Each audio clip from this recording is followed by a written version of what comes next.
Greetings, this is Kitchen, and welcome to Hellenika Clock Spinning, being a pretty ridiculously populated game on Hellenika mode, which is just mental mode. I hardly scratch the surface of it, but hey, I'll try my best. And we're playing Eridu, which is very interesting.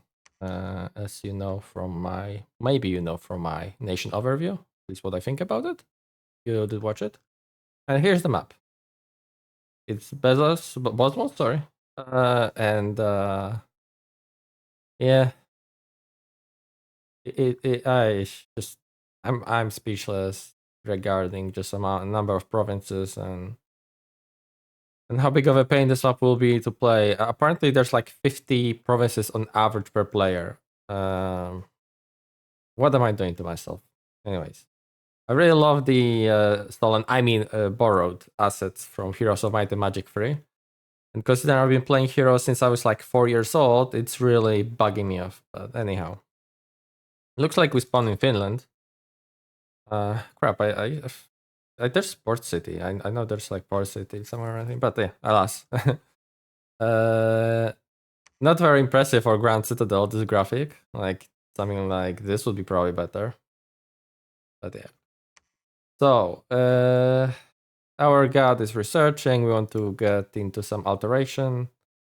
Probably will send her much sooner, like probably even turn 2, depending on the indies surrounding us. We're recruiting one Salme, so she starts increasing population in our capital from the get-go, and we are recruiting Enkidu Elder ×2. They will be just following expansion. Like, I'll be getting those guys constantly, so they are organizing defense. And yeah, hopefully I'll get some Astral random, so those can start site searching for Astral 1 sites. Right, recruiting also Mushusu, because they're amazing. Couple extra Urguard. So our starting army is not complete joke, although it's much better in this mod because yeah, HP. Prophesizing my press, and yeah, that will be it. We'll see. I hope in my ideal world, no underwater nation spawned here, and I can just conquer this entire world for myself. That'll be brilliant. Highly unlikely, but we'll see. 50 something promises per player. I mean, Jesus Christ. All right, yeah, but I'll talk to you next turn. In that case, see ya. Welcome back. Okay, so bunch of proclamations. I will not be reading through them. I'll just click on every single one very quickly. If you're into those sort of things, you can go ahead and pause.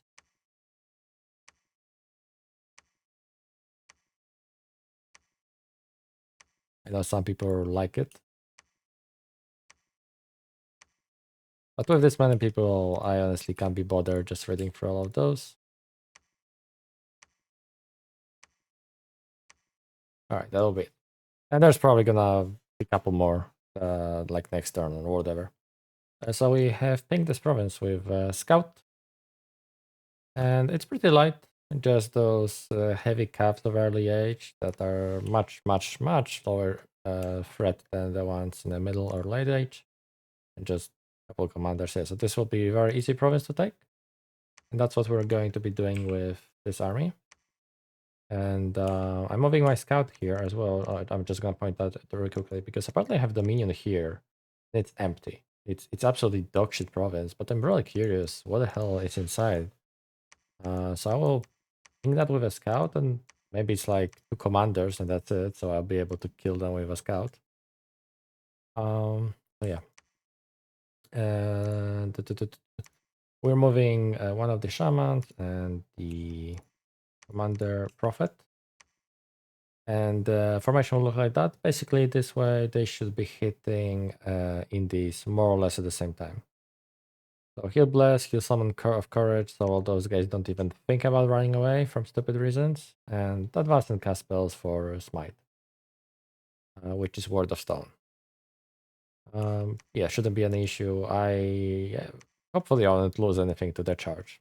Other thing, we are moving here with another Enkidu Elder and my god. And she's just gonna cast Air Shield and attack rear. There really isn't anything that should be able to do anything to her, like with the regen, blunt resistance, the resistances, and all. Yeah, no threat at all. And she also spawns a bunch of lions, if I remember. Yeah, a bunch of lions.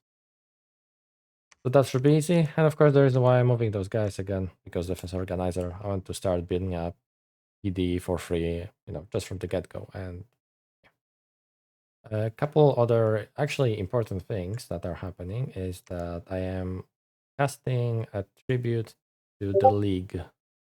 Thanks, Discord. Casting tribute to the league, which is a mechanic that happens when there's Arcocephali in a game. Basically, what it does is that I get 50 gold and he gets 100 gold and he gets intel on my home province.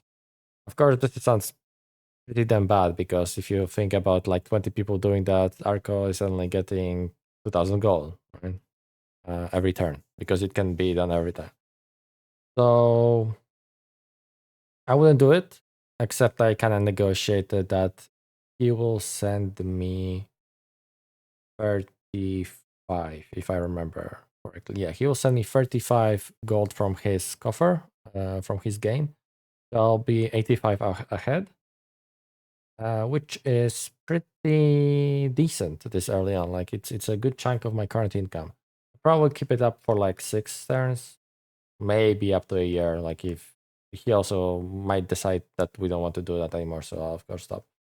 Because of course I'm using mage turns to do that, but yeah, that's a decent chunk of gold per turn that I'll be getting from that.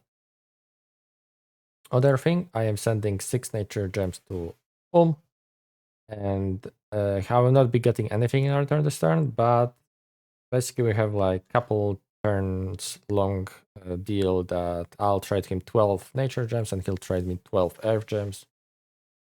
And he will send me his earth gems next turn. So yeah, in 2 turns they'll come.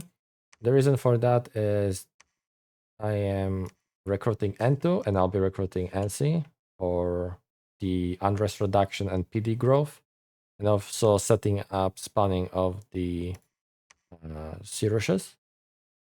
And basically I'm hoping that either she or he will have earth random and she will have water random.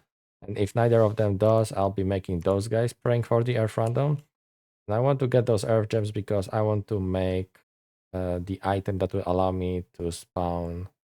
Oh, I forgot how those are called. 1 second.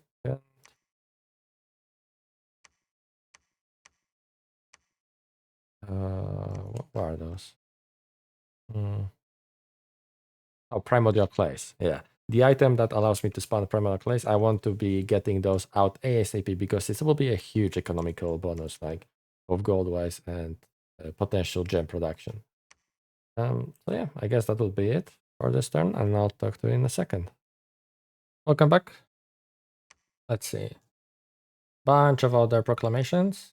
So Arco, I'm just gonna point out that when Arco prophesies philosopher, he becomes Astral 5, I believe, which is just insane.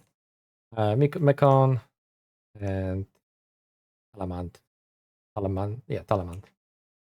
Otherwise we have cast Tribute of League. That's the message that happens, but hey, that's 50 gold that we got from it. And yeah, we're waiting for Arco to send back the promised amount. Now head to battles. First, this is our expander. So yeah, she comes with a bunch of lions. I think this is a randomized number. I'm not sure. I think it's 2d6 that can explode, but I never bother checking. So I cast Air Shield just in case. Probably not needed, but hell. So yeah, they're doing their thing. She's killing commanders, scaring them away. I don't know, she doesn't have fear, so she's not scaring them away. I mean, those lions are so good, actually. Holy shit. Lionesses, actually, not lions. Much more fearsome. This guy, I wish he wasn't running forward for whatever reason, but it doesn't matter. And the other battle is our expansion here. So yeah, like I mentioned, the way of in previous turn, like I mentioned, positioning this way should mean that Mushusu attacks more or less at the same time as the blob. Of course, not against heavy cav, but yeah, heavy cav of early age is rather shit, so it didn't do anything to our chunky Enkidu. Yeah, flawless, quick, and easy. So yeah, no losses on either of them.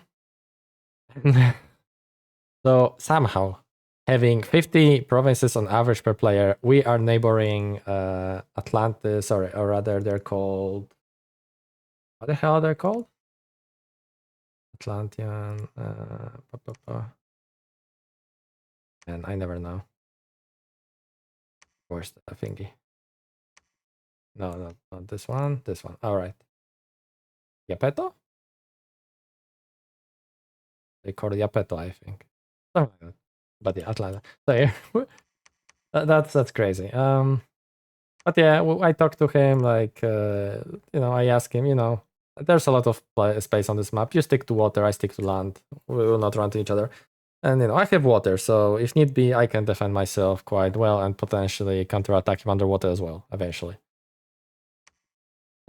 What's unfortunate is that when I'll be casting my cool spell, which just to show with is Contact Twin Kingdom, which is 30 water gems. And what it does is it automatically clears an underwater province, gives it 10,000 population, as long as it's not a throne or enemy province. And it gives me small army there that automatically breaks the fort there. So it's a 6 spell.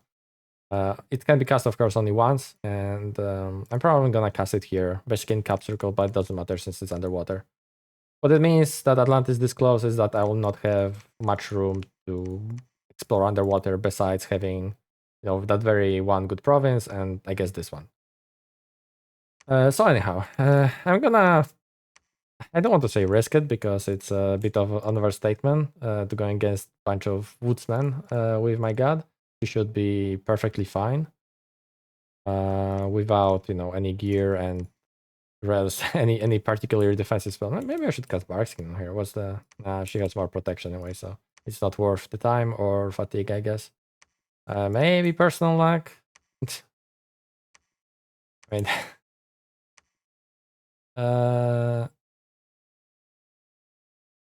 yeah, no need. Yeah, she should take it, no problem, even outside of her dominion. And I've decided to go with this army this way. It's not a bad province, and the reason is I want to jump here, open up. It's a choke point, right? So possibly I want to maybe grab something here, if depending on what enemies will be. But of course, it also gives me path here, and to start like carving a big chunk of land. I don't know. This I have no idea how to play this map. So I just kind of now realize that all of this is a freaking swamp. Like, look at those incomes. Like, everything is absolute trash. So I will not be grabbing those quickly. Hey, maybe they have a lot of good sites in them, right? But there's a big upside of those. That, well, first of all, when I build the lab there, it will let me recruit Earth 1, Death 1 that can also become Death 2. So this will be my bridge to Death 2, or just Death in general. I can also recruit Enkidu Shamans, which are insane, also in those provinces. It doesn't have to be planes, so I can, kill 2 birds with 1 stone that way. But also because it's a swamp, I will be able to recruit Mushusu there, just like that, without need to build anything. Oh, if I'll have a lot of gold, I'll be making 5 Mushusu per turn, which is absurd. Of course, it's also incredibly expensive, and I will want to prioritize my gold for Cirruses anyways, once the new spring happens, right? But you'll see the whole process if you're not familiar with Eridu, or you didn't see me explaining about the nation in one of the previous, I think a previous video, right? I think I made it. I'm talking in the future. I haven't made it yet, but I'll probably make it. But yeah, so not recruiting units, which, I mean, I know how it looks like. So I'm slowing down my expansion, but I think getting the pair of king and queen is more important. Like, it will deal with unrest. It will, open up events, so I don't have to worry about it in the future. That the event that increases population to let me recruit the Chosen if I choose to. And I'm also getting a bunch of Elders. As the reason is spreading PD and potentially getting Astral One. So I'll keep on casting Tribute for now.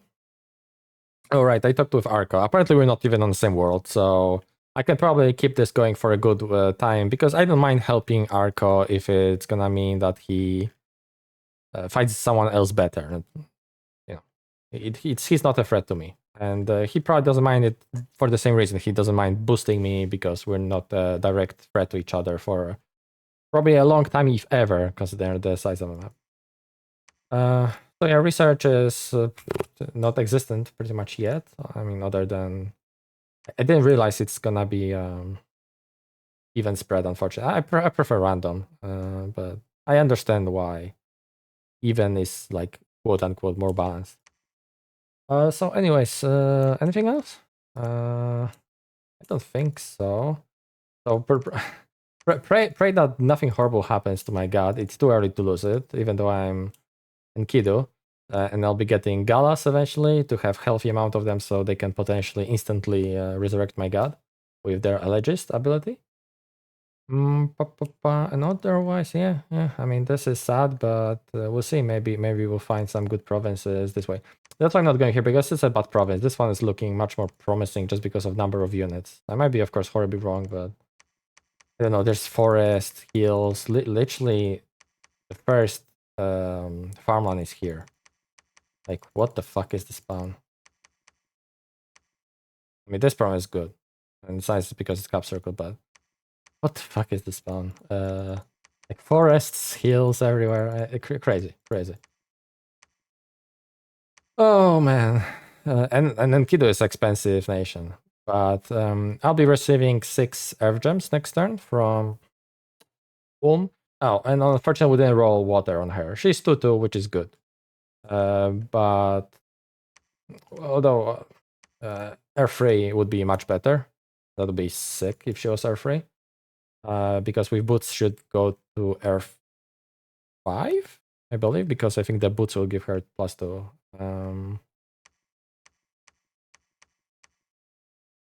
Yeah, +2. I mean, that would be so sick.